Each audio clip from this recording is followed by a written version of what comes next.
రాష్ట్రంలో నిర్లక్ష్యానికి గురవుతున్న అన్ని వర్గాలకు ప్రభుత్వం అండగా ఉంటుందని రవాణా శాఖ మంత్రి పొన్నం ప్రభాకర్ స్పష్టం చేశారు. హైదరాబాద్ వ్యాప్తంగా పలు పాఠశాలలు, ప్రభుత్వ కార్యాలయాలను మంత్రి ఆకస్మికంగా తనిఖీ చేశారు.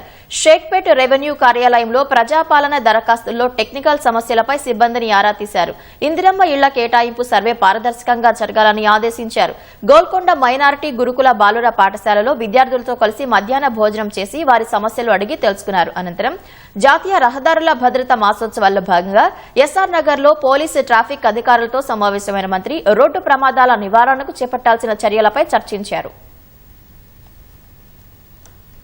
సమస్యలు ఎవరైనా దృష్టికి తీసుకొస్తే వాటిని పరిష్కరించడం కానీ ఆ అంశాల మీద శ్రద్ధ పెట్టి వాటిని ఏ విధంగా అధిగమించాలనేటువంటి ఆలోచనతో ఉన్నాం. కాబట్టి ప్రజలంతా వారికి ఉన్నటువంటి సరౌండింగ్స్ లో ఏదైనా అవసరం అనిపిస్తే, ప్రజలకు ఉపయోగపడేది అనిపిస్తే, దీనివల్ల లాభం జరుగుతుంది, సమాధానానికి అనుకూలం ఉంటే తప్పకుండా మా దృష్టికి చెంది మేము దాని పట్ల సానుకూలంగా స్పందిస్తాం.